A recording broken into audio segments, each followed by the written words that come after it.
Jangan lupa like, comment, and subscribe channel YouTube TVRI Bengkulu dan nyalakan lonceng notifikasinya.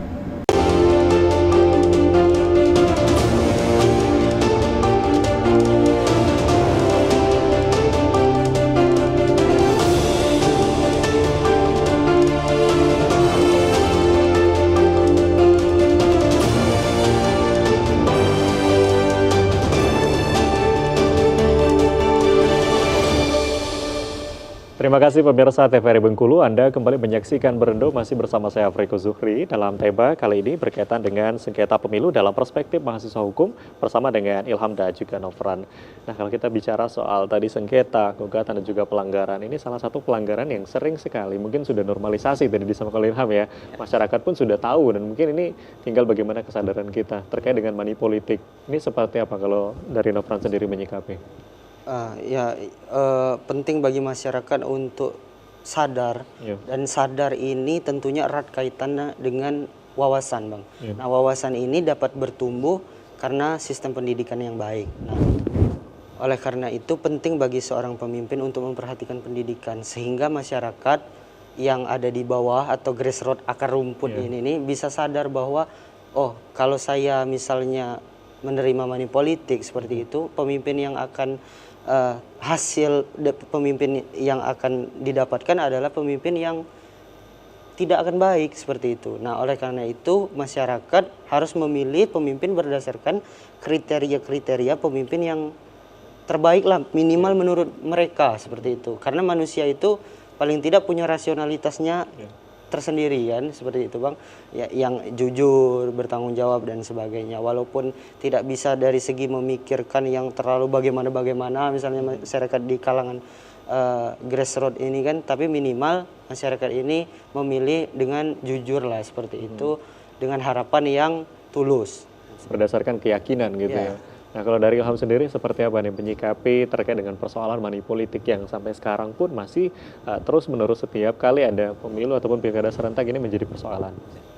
Seperti yang saya sampaikan tadi, bahwasanya money politik ini kan sudah menjadi barang yang dinormalisasikan di Indonesia atau sudah menjadi budaya. Tinggal bagaimana lagi kita sebagai masyarakat itu untuk menghindari atau secara tidak langsung tidak terlibat dalam money politik. Gitu. Sebab kalau kita bicara pengawasan, penegakan dan lainnya itu kan ya tidak merta-merta dapat menyelesaikan hal tersebut gitu. Ya tinggal kita sebagai masyarakat, tinggal kita sebagai orang yang kemudian sebagai objek money politik tersebut tidak terlibat di situ. Dan juga penyelenggaraan pemilu juga harus tegas gitu untuk menyikapi hal ini, karena ya sampai kapan kita menormalisasi atau menjadikan money politik ini sebagai budaya. Oke, baik. Nah, kalau kita melihat dari tema kita pada hari ini sengketa pemilu, mungkin harapan untuk pilkada di 2024 dari Nofran sendiri seperti apa? Nah, kalau dari saya pribadi, harapan saya tentunya mempunyai sikap patriot selaku orang yang berharap untuk menjadi seorang pemimpin. Nah, berarti otomatis dia juga harus memiliki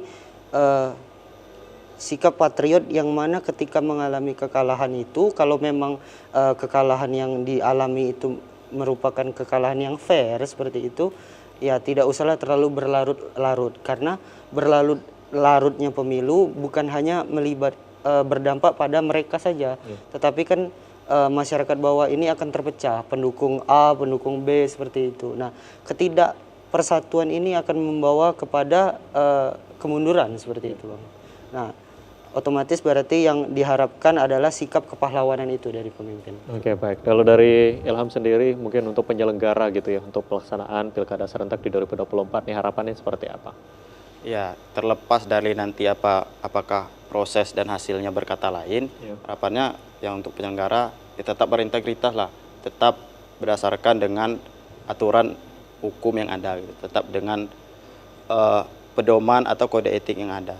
Jika memang seandainya si A atau si B tidak memenuhi syarat tanpa ada intervensi dari pihak lain, itu A dan si B, harapannya pihak penyelenggara ini memang benar-benar menyelenggarakan pemilu ini bersih gitu, bersih, berintegritas, dan pemilu khususnya pemilu kada di Bengkulu ini menjadi pemilu yang bersih. dan tanpa adanya perpecahan. Gitu. Oke, khususnya untuk Pilkada serentak 2024 seperti yang ketahui salah satu pemilih terbanyak ini didominasi oleh pemilih muda. Ini dari Nofran sendiri boleh disampaikan ajakannya untuk masyarakat ataupun generasi muda agar berpartisipasi dalam Pilkada serentak nanti.